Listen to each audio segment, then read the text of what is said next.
maka cek Kangjeng Nabi ketika aranjeun kabeh boga kabingung boh urusan dunia boh urusan akhirat maka salatlah 2 rakaat engke bakal dibere lolongkrang ku Gusti Allah. Lamun aya jelema bingung soal dunia bingung soal akhirat sok gerak ka Gusti Allah munajat Allahu Akbar engke ku Gusti Allah bakal dibere rorongkrang lantaran di jero salat teh aya kabungahan anu hese dicaritakeunana. Allahumma ya qadiyal hajat Allahumma ya lamun tadi urang nyaritakeun tentang wa'id ayat ancaman ti Gusti Allah bagi jelema nu ngabohongkeun ka ayat-ayat Allah. Adiguna sombong teu daek sujud ka Gusti Allah, iman teu ka Allah jeung ka Rasulna, paeh la tufattahulahum abwabus sama bal dibukakeun lawang langit. Atawa iman ka Gusti Allah, iman ka Kangjeng Rasulullah nyaho kana syariat ngan mengabaikan syariat. Kita salat henteu, kita zakat henteu, kita puasa henteu, kita haji henteu. Kita ulah maling korupsi, kita ulah mabok, kita ulah zina. La tufattahu lahum abwabus sama. Moal asup ka sorga wala yadkhuluna jannata hatta yalijal jalwalu fi samil khiyat. Insyaallah na'udzubillah min dilanjutkan ku Gusti Allah ayat wa'du janji. Ulama ingat ka wa'du, ingat ka Syekh Fadil kamari rame-rame baca salawat wa'du cekna insyaallah janji insyaallah kuduna urang janji maca 313 janji pan teu bagus eta kos kitu ceknya da ge insyaallah nyana ngomong deui baca 313 wa'du ih kumaha wa'du deui insyaallah ceknya lagi atuh sebab beusi janji ya teu maca pan ieu buktina henteu kan emang maraca aja henteu atuh ka ambeun ge pan lain deui atuh ngaca sholawat mati jauh kene ngahiliwir seungi ieu mah pan bentek. Wah ieu budak janji doang maca sholawat padahal henteu. Janji Allah tengetkeun supaya mantep, bukakeun hati, asupkeun ka jero jantung supaya urang mantep bisa ngalaksanakeun instruksi-instruksi Gusti Allah Subhanahu wa ta'ala. Mana ya janji Allah, walladzina amanu wa amilus solihat, ari jelema-jelema anu iman percaya ka Gusti Allah, percaya ka Kangjeng Rasulullah bahwa Kangjeng Rasulullah teh utusan Allah nu dibere wahyu ku Gusti Allah. Mun ditanya saha pangeran Allah, iman berarti. Saha utusan Allah terakhir Kangjeng Nabi Muhammad sallallahu alaihi wasallam, iman. Sanggeusna iman alladzina amanu wa amilus solihat, ngamal amal soleh, ngalakukeun migawe kana amal soleh. Iman ka Kangjeng Nabi bahwa Kangjeng Nabi teh Rasulullah dibere wahyu bentukna Al-Qur'anul Karim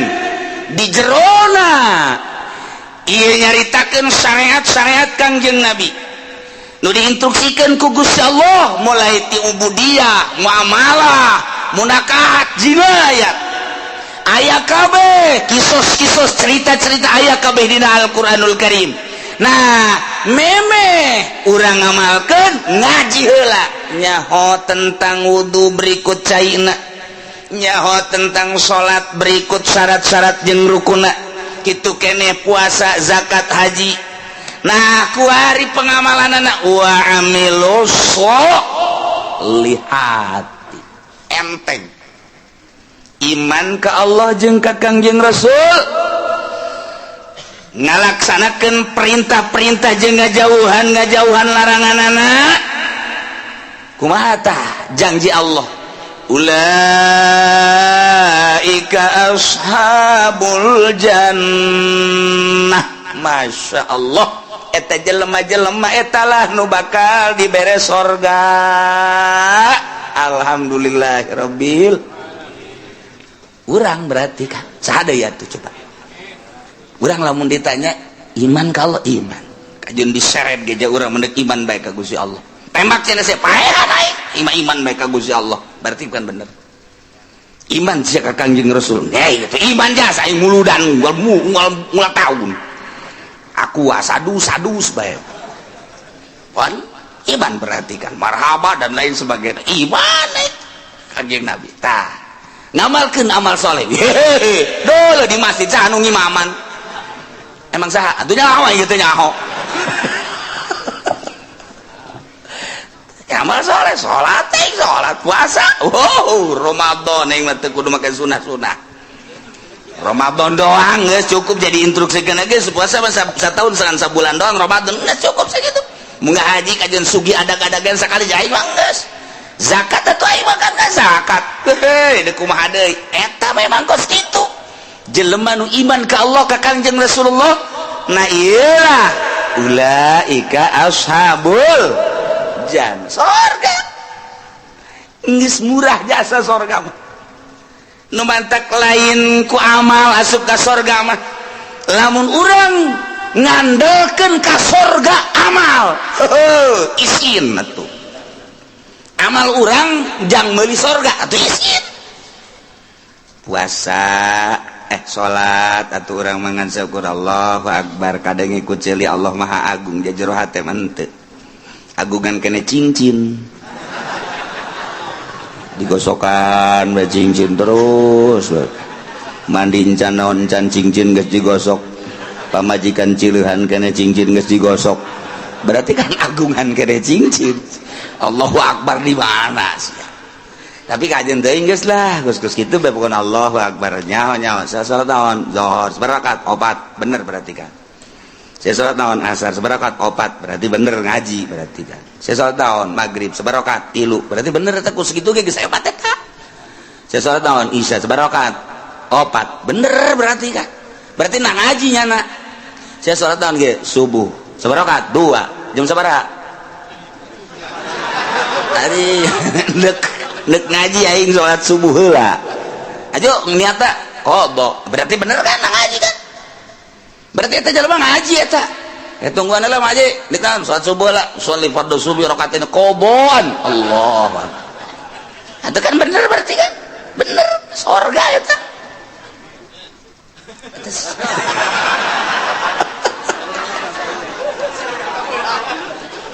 sanajan kabeuragan teu salah niat teu adaan tapi kan lamun teu ngaji mah sholli fardhu subuh rakaatain adaan Allah padahal jam 7 eta salah kan atuh ieu mah henteu kadenge ku masyarakat ya qoboan Allahu akbar atuh bener berarti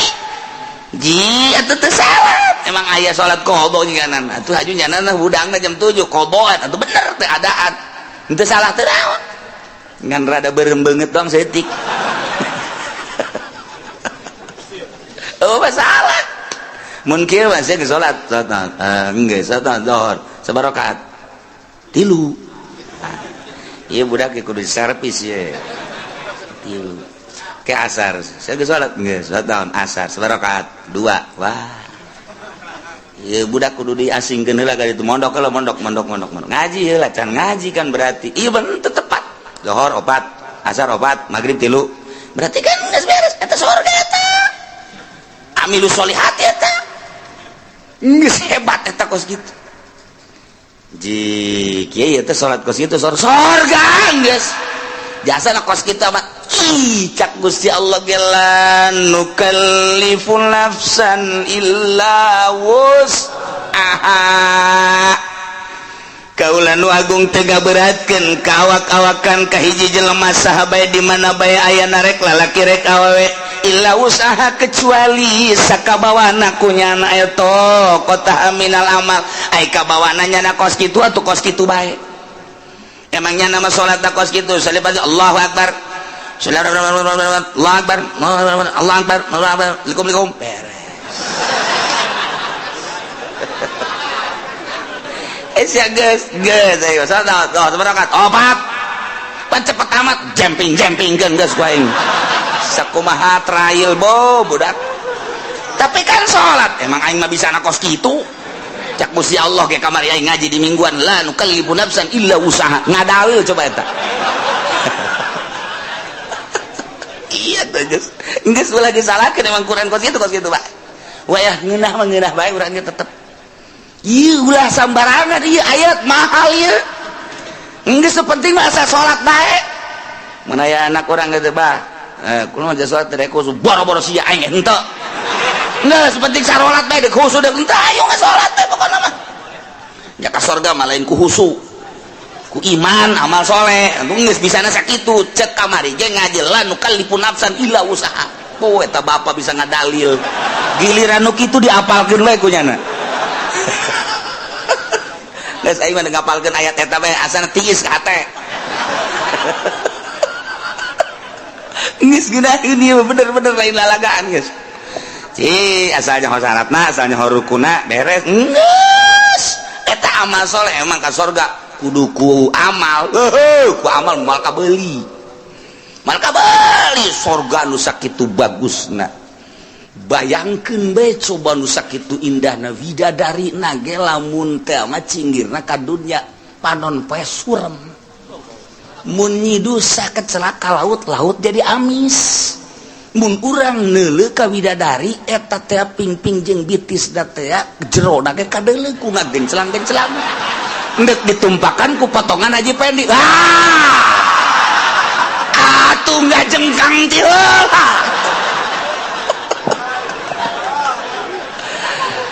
geus lain ku amal ieu mah asup ka surga mah ku rahmat Allah subhanahu wa ta'ala bantak la nukallifu nafsan illa enteng geus ulah hese Masya Allah karim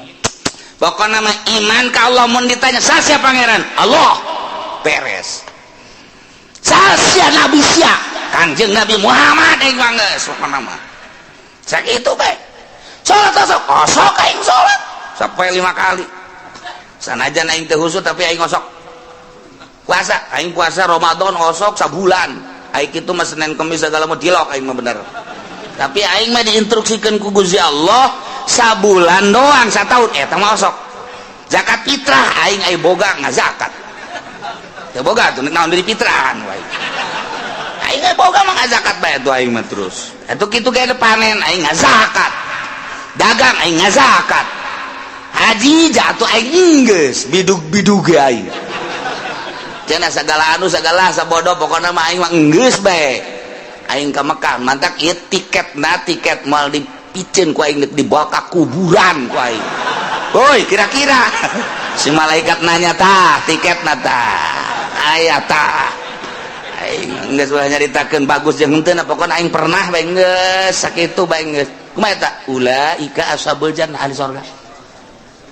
ye hampang jasa ya we sabaraha poe kieu di surgana lain poe-poean bulan meureun lain bulan-bulanan tahun meureun lain tahun-tahunan sabaraha tuh hum fiha khalidun saeneng-enengna di surga Masya Allah karim ieu mah kudu arapal ayat ieu mah tenang jasa ngeunaheun jasa ieu mah Masya Allah karim ihtiis jasa ieu teh lalawanan nu tadi bejakeun ka kafir bongan nyana teh iman ka Allah bongan nyana teh iman ka Kanjeng Nabi Muhammad teh asal iman ke pangeran Allah pangeran teh iman ke Kanjeng Nabi Muhammad Nabi terakhir teh bejakeun ka kafir ala annal jannata ma'azmi qadriha wa ma'aliyah yutawassalu ilaiha bil amali sahli min ghairi ta'ammuli kulbah bejakan ka kafir bahwa surga sakitu poharana bangunanana situasina dan lain sebagainya hese nyaritakeunana soal surga yutawassul ilaiha bisa datang ke surga bil amalis sahlimin ghairi tahammuli kulbah dengan amal lu gampang asal beramal bae pokona mah geus tanpa aya kesulitan-kesulitan kahesean-kahesean beusi dianggap berat ieu ibadah ka Gusti Allah dijelaskeun ku Gusti Allah make jumlah mutarabah la nukallifu nafsan illa wus teu ngaberatkeun aing ka saha bae kecuali sakamampuhanana gerakanana bisa nangtung nya teu bisa diuk ngedang teu bisa ngedang nangkarak geus teu bisa nangkarak ngukur taneuh kubur terus tiga sakitu doang tuh kan kuari dipaksakeun supaya khusu emang khusu babari ustad ge teu bisa khusu cak ustad ngeunah bae kiai atuh kiai ge sarua atuh saha bisa khusu jangan bisa khusu mah iwati ulama-ulama sholihin iwati wali-wali Allah sedengkeun kan jadi wali Allah teh emang babari gitu nyana kan lu bisa khusu lantaran khusu mapan kudu ulah aya masih wallah di jero hate teh kudu ulah aya nanaon kecuali Allah karena khusu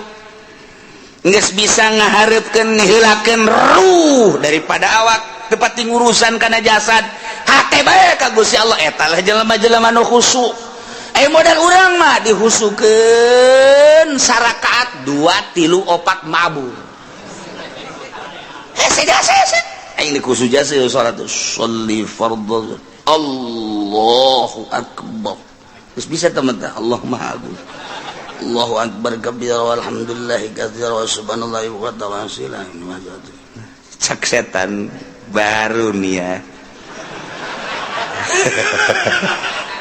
cak setan ayo gerak husukeun Gusti gerak husukeun ayo gerak husukeun inna sholati wa nusuki wa mahyaya wa ngadeukeutan setan slek ayo wa mahyaya wa mamati lillahi rabbil alamin la syarika lahu wa bidzalika cincin berem bagus wa nusuki wa mahyaya wa cincin di jero ate cincin aya cincinan digulak-gilak ku setan eta buleut lamun dipelonjongkeun mah rada bagus gosokan deui kakarak ge 2 kali ngagosokanana kan ganti yeuna ye naon karangana batangna kamari mah kan ku perak coba bagus tungtung ngalahin salat produksi cincin geus inget-inget assalamualaikum warahmatullahi wabarakatuh cak setan dadah kos kitu salat urang Allahu akbar kabira walhamdulillahi katsira wa subhanallah setan datang khusus nih cak setan sholati wa nusuki wa mahyaya wa mamati di pabrik aya angkateun barang geser saya tik eta geser saya tik hargana duh sakilo nanti namun ditambahan di 100 nyana diberi nyana mikeun kamari kakarak 50 doang 100 lah jadikeun bae lah ini lamun sakintal teh ghairil maghdubi alaihim waladdallin acak-acakan salat aduh Allahu akbar Allahu akbar kabira alhamdulillah katsira subhanallahi wa ta'ala ndek ondangan sepatu meuli anyar bae kitu jang paparantieun ongko eta mah geus kebel asana sepatu jeung nyeri dipakena hayang rada nyaman bae sabaraha duit jang geus kelah sababarana mah masalah nu penting mah meuli bae lah isukan bae itu ka Tangerangna gitu nya ghairil maghdubi alaihim waladdallin sepatu jelema nama di luhur sajadahna ge bagus jasa menang meuli ti Mekah buatan Turki sajadahna di jero masjid ge make kipas make AC bagus luar biasa. Salat tak pakai jubah, pakai sorban, udeng-udeng deui. Oh, siwak lagi eleh bae leungeun mah. Mending gosrok-gosrok gitu. Pan poara eta deuleu zahir mah. Di luhur sajadah, di jero masjid pakai jubah, pakai udang-udang, hate di mall. Atuh aing mah bisa na sakitu. Kamari ge ngaji lanu kalipun nafsa. Mang aing mah kos kitu deh kuadet, penting wae salat teh lah pokona mah geus.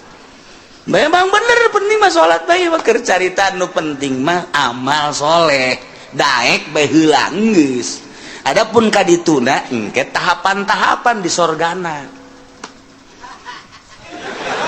Tahapan ke di sorgana ieu mah jelema anu khosyin di ditu. Ieu mah nu setengah khusu di dieu. Ieu mah nu salatna teu pati khusu di pager bae heulanan. Kalau ka asup ka sorga sih mah salat teu khusu ngan daek doang kan. Heulah cara ieu. Geus jeung embe sorga ge teu nanaon mah babarengan.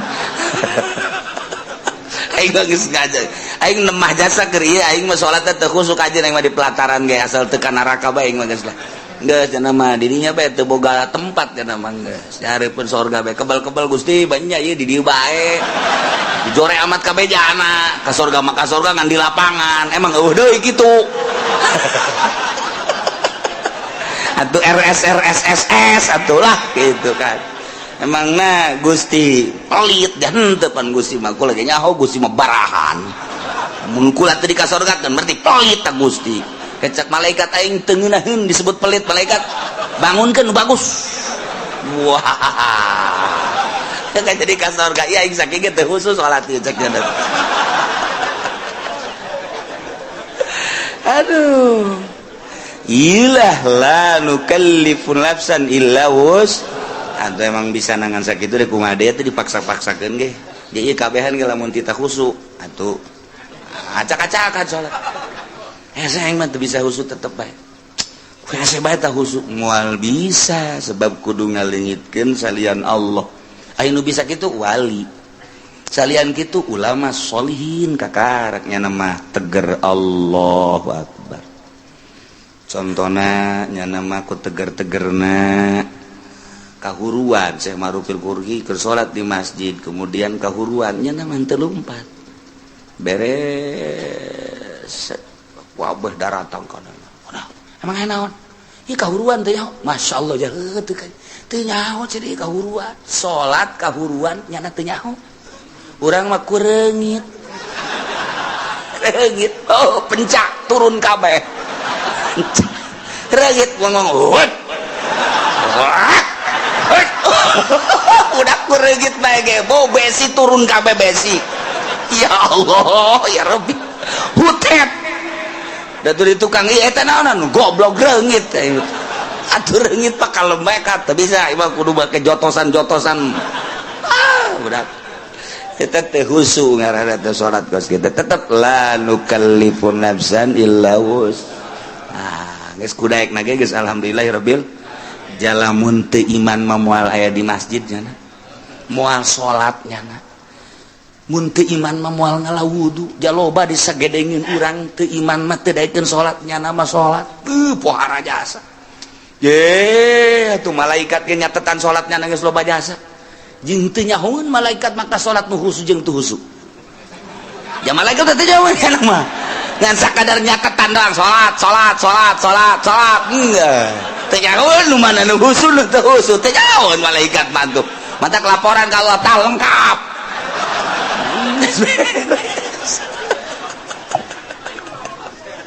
Ya Allah ya Rabbi ngeunaheun jasa ngan lamun endek memperbaiki diri ngabagus-bagus diri tentang ibadah ku aya bahasa wa amilus solihati di samping iman ka Allah iman ka Kangjeng Rasulullah wa amilus solihati lain sakadar iman tapi beramal soleh. Nah iya nyaritakeun tentang amal soleh berarti kudu anu bagus sabagus-bagus na amal lantaran salat ge cek Kangjeng Nabi sallu kama raaitumuni usolli salat anjeun sakumaha anjeun ningali ka salat kaula Kangjeng Nabi teka tinggaliku para sahabat gerakan-gerakanana jeung rakaatna zuhur, asar, maghrib, isya, subuh dan lain sebagainya. Bentuk salat nama urang teu pati beda jeung Kangjeng Rasul, nu beda teh ngan sakadar batina doang. Ketika Kangjeng Rasul salat cek Kangjeng Rasul wa qurratu aini fi shalah, ketika salat teh lempeng kadele jeung karasa Gusti Allah sehingga hate bungah nu luar biasa. Maka cek Kangjeng Nabi ketika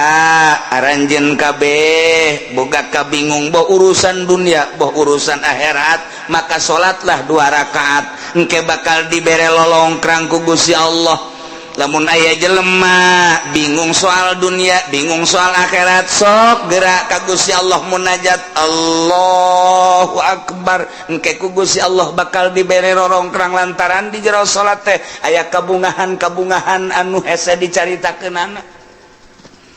Ngan lamun urang nyaritakeun kabungahan di jero salat pan hese lantaran urang macan pernah manggihan bungah di jero salat, malah urang mah keur bungah salat jadi henteu bungah. Urang mah keur tentrem salat jadi teu tentrem lantaran urang mah salat teh kakarak ge daek doang jeung dipaksa eueuh kangeunahan. Nah, neangan coba kangeunahan kumaha jak Kangjeng Nabi menyaritakeun salat teh ngeunah. Ieu mah deuk memperbaiki sakadar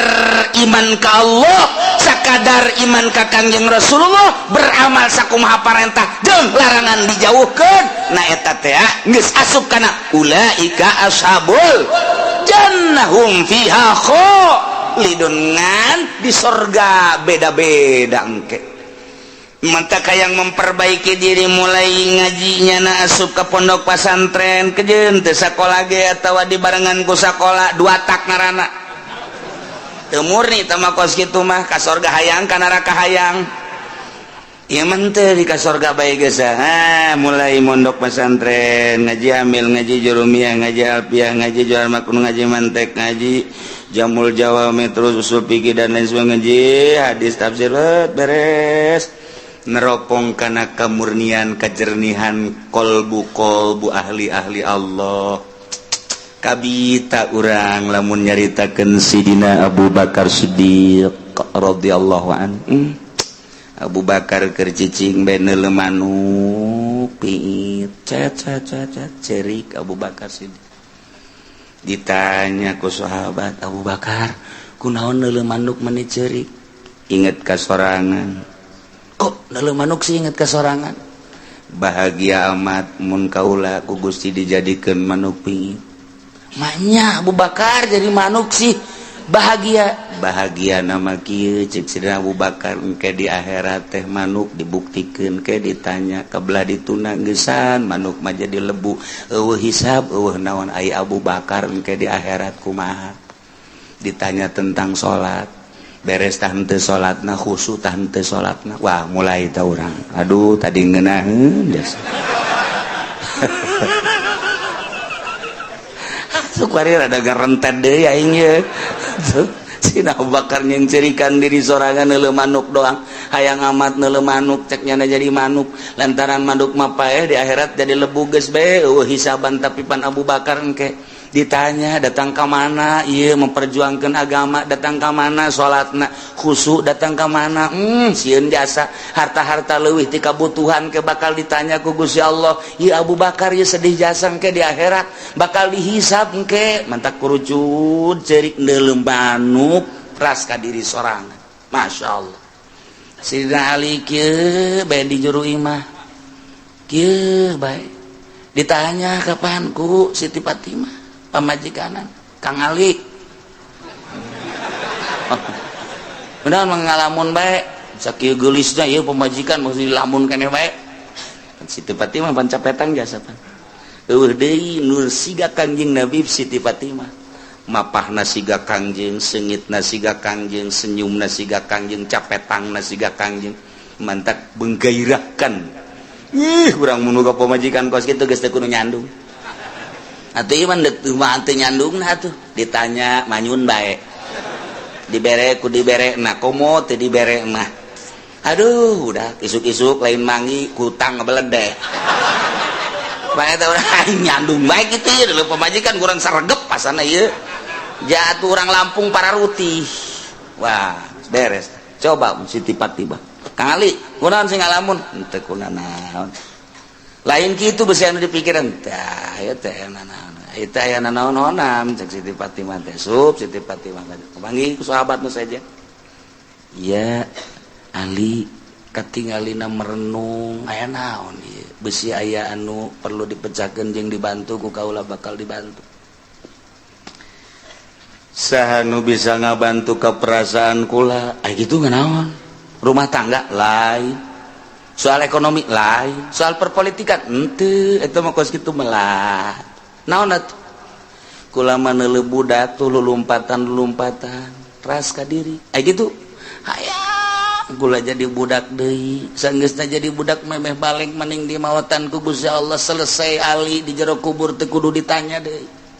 di akhirat geus teu kudu ditanya lantaran budak mah rek ti muslim rek ti kafir tetep ka sorga bae Ali mah ngarep-ngarep hayang budak deui cek yeuna teh hayang paehkeun leutik beuh pat ieu mah geus kieu cek yeuna teh paeh di jero kubur bakal ditanya ku malaikat munkar nakir aju dihisab segala rupa amal-amal salat bakal ditanya khusus tah henteu tak iya lamun ditanya soal sholat baik ai pagawean mah pagadi pegawai tapi kan kahusukan henteu nah iya nu jadi masalah cek Sidina Ali teh haju kapan lamun teh khusu wala tadribiha wujuhana pada eta sholat teh jadi pamonggol aduh geus kiai entah dibayar lah mendingan nu haju jero teuing mah eungap cenah teh. Ieu mah keur carita klasifikasi. Jadi tahapan-tahapan manusia teh beda-beda. Sayyidina Ali mah ahli ruhani atuh beuh. Sayyidina Umar kitu keneh. Sayyidina Utsman apalagi Sayyidina Abu Bakar kantenan. Eta begeus caritakeun tah mah kabelah handapna Tuan Syabdul Qadir kabelah handapna terus ulah-ulahna naon tah Syekh Asnawi bae geus sakitu poharana masyaallah karim. Guru-guru urang anu geus teu nyahona naon ketika zikir ku ngeunaheun jasa. Lantaran urang mah pan ngarasa lapar teh beuteng urang mah ngarasa indah teh ceuli urang mah ngarasa nikmat indah teh mata lantaran make kena watek kapan urang mah mata indah mun dideuleukeun kanu indah-indah masyaallah barang neuleuh aya awewe semampai mata akureun mantep banget ngongkong saya aduh mantep susu nongol kahayang mata kan eta neuleuh urang negro hideung amat jariji aing mah mata watak eta teh lamun dikembalikeun ka nu geulis buatan Allah nu goreng buatan Allah nyaritakeun geulis jeung goreng teh tama nafsu mun dikembalikeun maka Gusti Allah boa nu geulis bacan bisaeun ibadah boa nu goreng mah bisaeun ibadah sedengkeun titah cinta teh kanu cinta ka Gusti Allah urang lamun dikitu-kitu bakal resepan kanu hideung je dititah cinta teh ka jelema anu cintaeun ka Allah ulah leuleuh zahir sakadar leuleuh zahirna gampang urang kuari jadi jelema sugi aya di urang gagah aya di urang kasep aya di urang bintang film mana anu ku urang henteu bisa dibeuli zahir mah gampang tapi nyana cintaeun teh ka Allah tapi lamun urang dititah mika cintana kanu dicintai ku Gusti Allah hararese kapanggih jeung hideung jelema nama hideung luar biasa tapi maca Qur'anna sapoe sakali tamat ka jelema bager jasa menyapa luar biasa jelema nama goreng di jero hatena aya ma'rifatullahan ieu nu dititah dicintai ku Gusti Allah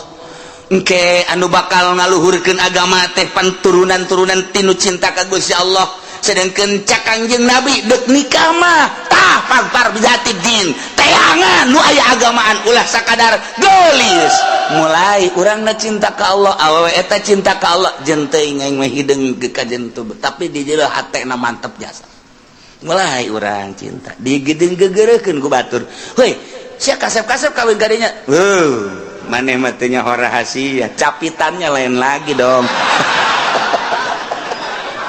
aduh terus dia masuk aju ka itu di agama aju ka capitan lain deh itu di deuleu batinna masyaallah urang kawin lillahi ta'ala henteu neuleuh geulisna teu neuleuh kayana teu tapi neuleuh agamana. Borojol boga budak, Masya Allah, budak diajak nonton TV teu daekeun sebab timbul ti indung anu tatadina maca Quran bae, maca sholawat bae. Dibawa kurang nonton TV cerik tapi lamun teu nonton TV cicing. Pan aneh. Coba anak kurang lamun di luar cerik dibawa nonton TV cicing. Sial jasa tah budak. Masya Allah, tapi ieu mah asal di hareupeun TV bangun teu betaheun teh keluar, bae manehna mah betaheun asal diasupkeun ka TV. Dia kageun ka TV teu daekeun. Masya Allah, bahagia aya naonna dia budak. Mulai gede saeutik nyahuan ke bahasa-bahasa alif, ba, ta, sa, jim dan lain sebagainya. Teu kebal haju bisa maca Quran, nikmat. Gede saeutik haju bae ngajakan bapakna nanarik, "Abah, ayo ke masjid, ayo ke masjid, ayo ke masjid." Diajakan abah ku anak. Ji, cak abahna budak lain aing ngajak sia dan sia ngajak aing. Ji, cakeun aing izin ye. Tuh, bari tertarik ku budak. "Ayo abah ke masjid, ayo abah ke masjid." Tinggal lindungna tuh budak ge tuh ngajakan ulah di TV bae nya tuh tiba heula kos kitu bae pagawean teh tuh aing izin-izin ka anak heulanan tuh ka anak izin. Masya Allah, ieu lain lalagaan. Nah, fasbar bizatidin ieu keur carita memperbaiki diri. Emang bisa nanya kos kitu tetep baginya nambah la nukallifun nafsan illa wus. Urang nyaritakeun hakikat di makon hakikat panjacaknya nanti hese. Nyaritakeun torekat jelema nu norekat di makom torekat baja teh hese cak urang nu teu norekat hese amat kudu udang ti peuting kudu zikir kudu mandi dan lain sebagainya berat amat di makom nama hampang geus datang ke hakikat jadi nyaritakeun hakikat anulah bo berat amat cak di makom nama aja hampang. Oh nu diberatkeun ku Gusti Allah dengan bahasa lanu kalipun nafsan illa wusaha teh ieu teh samakom bagi ahli hakikat teu berat cek ahli hakikat mah bagi ahli norekat teu berat cek ahli torekat mah bagi urang nu di syariat dia teu berat di syariat ge nu penting mah salat puasa zakat haji beres khusus urusan wali tah kos kitu mah beres ya emang urang mah makom di dinya sia salat bagaimana teh khusus ira khusus aing sih emang teh khusus aing mah geus kos kieu kaayana pokona ngan aing mah protes bae ka Allah mun teu ka sorga. Emang benar, apaan aing ngaji di Cilongok la nukallifu nafsan illa wusaha. Dak dibawa ku aing ka hareupeun Allah ieu ayat ieu. Hebat jasa teh budak. Ku embung-embungna husu burung. Kesimpulan nama jelema iman ka Allah ka Kangjeng Rasulullah beramal soleh disadiakeun ku janji Allah lain ku amal ku janji Allah sorga di sorgana hum fiha lidun breng arasup ka sorga geus puguh mursalin nabiyin geus puguh para sahabat geus puguh para aulia Allah geus puguh para ulama geus puguh para ahli thariqah ieu ahli syariat ge buah bae arasup ka sorga lamun anu bobolokot ku dosa wayahna dianclomkeun heula. Ieu mah wayahna doang. Tetep ka sorga.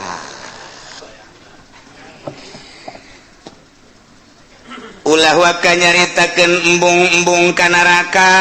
jeung hayang-hayang ka sorga lantaran urusan ka neraka jeung urusan ka sorga mah urang contoh di dunia bae. Bakal nemah sorangan urang mantes di sawah dadabud. Ieu taneuh datang katuur bobolokot baju urang ge teh urang datang ka imah barang datang ka imah pamajikan urang geus aya di jero kasur seping bed geus pake sesengitan segala rupa cak pamajikan kakak ka dieu yeuh geugeran kula geus teu make calana acah. Kira-kira urang nu dadabud bobolokot takutaneu wani henteu coba ka kasur ayo moal wani ke heula kakak deuk kukum baheula kan kitu kajen kukumage henteu ieu mah ka di kalolotor tu teu geurang boho bararau kieu ke kakak dek bebersih heula dek mandi pakai sabun ke pakai sesengitan karena kadinya moal kebal moal atuh teu wani nyana kakasur nyana eta ge sakitu ge ieu ge sarua Allahnya diekeun sorga barang urang datang ka ditu hayu geura asup ka sorga sedengkeun urang ge karasa di dieu odoh judi aya di aing mabok aya di aing korupsi aya di aing nyana ge mit heula ka malaikat moal waka ka sorga kunaon dek dibersihan heula ku kula ieu mangkaning dek dibelem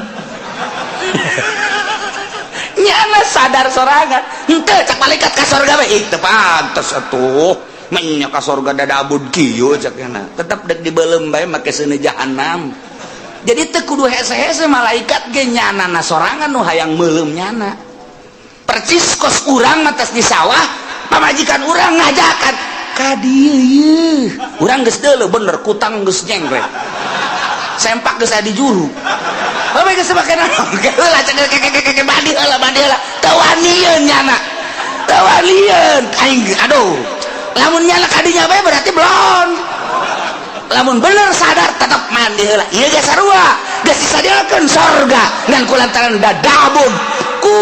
dosa sadar nyana ke aing dek mandi seuneu jahanam heula cek malaikat teu kudu geus ka sorga embong isin aing di ditu nangke bake geuh-geuyan ka aing kotor-kotor ka dieu cek nya teh ge aing mah mandi heula jadi mandi sorangan nyana ngabersihan sorangan mata urut neuleuan si embah dikecerokan ku nya malah disadiakeun beusina ditojosan ku sorangan sah mata kurang nyaritakeun Kangjeng Nabi aya jelema ngaguntingan sorangan bener teu aya jelema ngurus atuh emang ku sorangan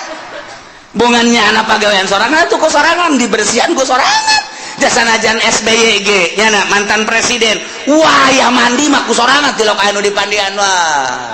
kukuna kuku so tuh ya kelek aduh sorangan nyana bebersih urang ge sarua di neraka teh ngabersihan sorangan mana nu leuwih panas adieu kurang panas asana ieu mah cenah ieu kebersihan sorangan ya Allah lantaran neuk diasupkeun ke tempat nu bagus. Nah kuari geus bararagus kabeh asup ka sorga kumaha di sorga wa nazana ma fi sudurihim min ghillin tajri min tahtihimul anhar barang datang ka sorga kabeh ge panurang wararau ente ku ana di teangan waduh anak ka mana bae ente teu kapanggih-panggih wah salah ngomong tuh budak waduh anak teu kapanggih-panggih jeung ente oh iya rangkula ente ieu bisa ka dieu sebab kumaha ente alhamdulillah kana neraka heula teh sakedeung jakena ngaberesan kreditan doang panas batu lain panas deui geheng aing di neraka tapi pan itu dibersihan mana itu pantas ke surga nya sia langsung pengen tuh dongeng tanya di surga teh beres kan tuh si anu karak datang tuh woi dadah ka dieu sia teh ka neraka aing rada kebal jadi nerakana emang kunaon gitu aduh aing geus hese nyaritakeunana cekna aing tukang ngoyag-ngoyag si mbak cekna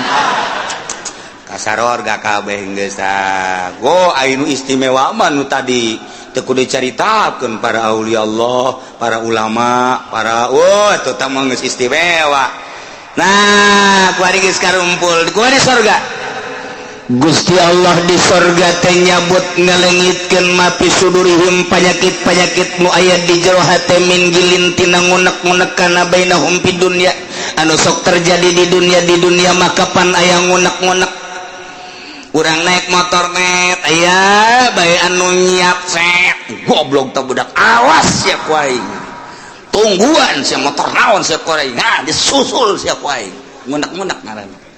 lamun sabar makan teh oh teu tihla bae eta keur carita kendaraan urang ngawarung sia maju goblok teh budak awas sia ku aing kunaon sia kakarak ngawarung anyar maju aing henteu sia ku aing susul sia ku aing ngunek-ngunek ngaran urang kapanggih jeung hiji jelema nyana bangun sinis bae ka urang sia awas mun kapanggih ku aing moal diberes sia ku aing mali beres senyum-senyum macan ngunek-ngunek ngarang aya di jero hate tah aya syirik aya hikdi dan lain sebagainya penyakit tokos kitu nu mawa teu nyaman di dunia. Kiai ge mawak ilmuna hampir teu bisaeun lantaran nyana ku takaburna ngunek-ngunek. Goblok kiai itu mah kunaon kiai anyar keneh jadi kiai na kok kapake aing geus heubeul jadi kiai na henteu kapake awas sia ku aing kapangi dihajar sia ku aing kiai bae kos kitu untuk mau jawara ngunek-ngunek kos kitu ih tolol eta si Mang eta ai batur diondang ai aing henteu jah teu budak goblok jasa emang aing teu kadeuleu meureun kunyana pajar lain kiai meureun kayak gerak sia ku aing diancam sia ku aing awas eta ngunek-ngunek eta teu nyaman tak kos kitu. Penyakit ngunek-ngunek mah tuh ti rakyat datang ke pejabat ti santri datang ka kiai araya kabeh ngunek-ngunek penyakit anu nomor hiji nu mantak dipuat di dieu ge tadi surga mah dicabut ku Gusti Allah eueuh ngunek-ngunek syirik dengki pidik teh aya sanajan aya kelas di surga oh si anu mah di kelas hiji di surga Firdaus si anu mah di surga Naim si anu mah di surga anu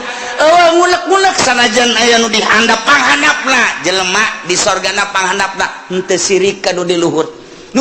teh takabur kana apa akur bae di surga mah penyakit nikmat jasa di surga penyakit hikdu penyakit syirik penyakit macam-macam teu aya pokona mah geus dina baik geus dicabut ku Gusti Allah penyakit nu aya di dunia geus berarti urang teh selalu sono hikdu nanaon selalu rindu urang hayang kapanggih deui hayang kapanggih jeung anu hayang kapanggih teu aya unek-unek sanajan batur urang di kelas tu luhur urang dihandap atawa urang di luhur batur yana teu aya ngunek-ngunek teu aya hasud teu aya dengki teu aya nanaon nikmat di surga mah di surga tajri min tahtihal anhar tahtihimul anhar bangunan ulah dicaritakeun ulah dibayangkeun cara di Kelapa Gading ulah dicaritakeun dibayangkeun cara BSD tak beueuna naonan kadeuleuna doang ku urang indah coba usah urang asup ka jero WC geus teh dikrok-krok acan dia tilok dieusipan kunyana nararanglet dan lain sebagainya ulah dibayangkeun ngeunah ku urang horenganan nu ngeunah dalam dunia mah sapira bangunan kos kitu di dunia mah eueuh nu nikmat cenah kelas 10 M sapira 10 M cenah aya anu 50 M eueuh nu ngeunah di dunia mah rieuh nu aya ke di akhirat mah bangunanana batuna tina emas jeung perak tiga intina inten berlian teu kudu make lampu tapi seluruh sinar-sinar lampu ti mimiti herang caang beureum koneng biru araya hese nyaritakeunana tajri min tahtihimul anhar dihandapeun gedung-gedung urang sing korolok cai bisa ditambai urang keur cicing di luhur hayang cai ka luhur disintrekan doang kitu dicepret cai nae ka luhur hayang cai naon hayang cai susu aya hayang cai arak aya hayang cai naon bae tinggal tek cai datang tajri min tahtihal anhar ku ari ge urang nyieun sosorgaan di dunia teh cai sing kerelek kadeuleuna mah cai padahal mah setrum kudu dibayar eta puyeng eta nu aya kadeuleuna cai eta ku mata mah padahal di jero hatena mah ieu budak bade teuing setrum ieu waduh sosorgaan di dunia di akhirat tajri min tahtihibul anhar di samping bangunan anu sakitu indahna tangkal kayu dan lain sebagainya urang teh di hadaman ku barudak-barudak widadari ngagalendotan urang hayang nu kumaha aya saurang dibere 70 geus urang kieu bae ge urang pindah ti ieu beteung ieu ka beteung ieu ti beteung ieu ka beteung jeung capek-capek sedengkeun mantas dipake jadi parawan deui berubah banget ge isuk makos puari makos ge isuk kos kitu isuk kos makin kasep makin geulis henteu angger banget urang pa ieu kos ge isuk lain deui ieu lah maha kawasa Allah subhanahu wa ta'ala nu penting iman ka Allah iman ka Kangjeng Rasulullah amal saleh mantep geus pokona mah teu kudu hese-hese la nukallifu nafsan illa wus asal berangkat bae geus pokona surga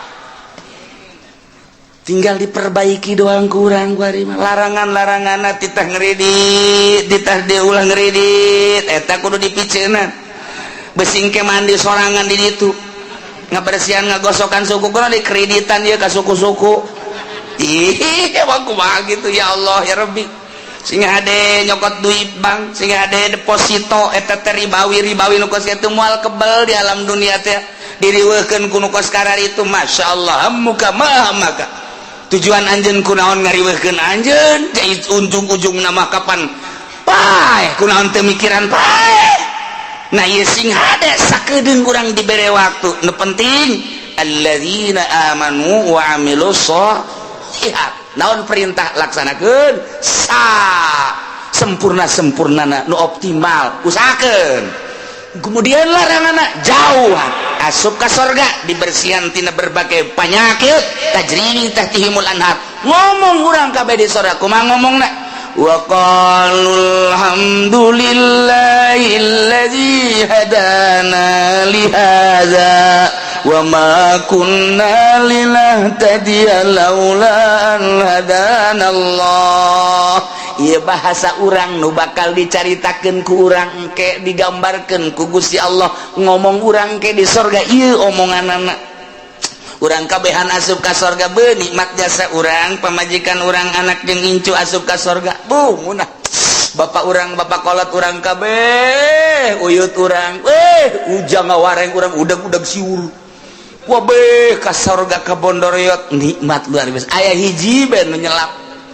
aya si Edi ka mana orang di sorga cak mana heuh nya ka mana eta budak emang keur di dituna ge tidak nurut ta budak coba teangan coba kan sungai aya di pagar sorga wah tuh mana eta si Edi budak aing mah nineung jasa eta budak aing boga rarasaan asana ka budak tak kana neraka kajen ku kumaha ge bukan di pasantrenkeun ban keur ieu balik mah lulu banyak sakola pan bebeja nama ka guru horengan teu asup-asup di pabrik endahan malingan sapatu eta budak aduh aing mah boga anak ieu hiji lain rarasaan lah sana aing mah coba teangan coba angkatnya neraka malaikat malik coba aya warga neraka ngaran Edin teu di deuleu aya jadwalna di eta Edi orang mana ieu Cikupa coba iya tah wah bener anak abdi ya malaikat ya anak teh pokoknya mah naraka bae pang nyabutkeun we teu bisa cak kene mah kebal kene 100 tahun kene mah di mana coba tempat tuh di anu tuh dituduhkeun blokna aya sebab aya letter C napa di ditu soal kaliru urang datang ke blok 2 kali itu bener Dek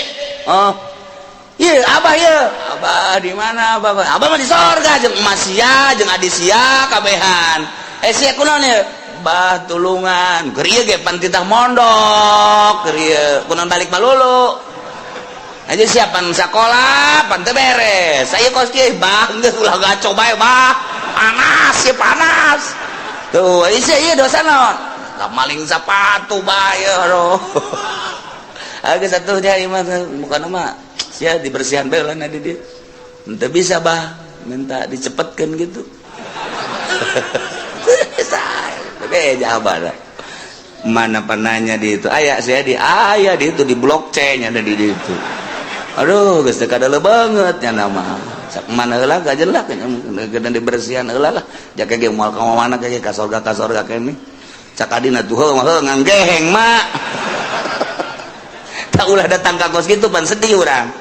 sedih Masya Allah gitu masa Bondoroyot asup kabeh ka sorga kan ngeunaheun nah ieu di sorga engke urang ngomong kabeh ki ngomong urang ieu bahasa urang engke di sorga digambarkeun ku Gusti Allah Subhanahu wa ta'ala kumaha coba omonganna wa qalu wallahu a'lam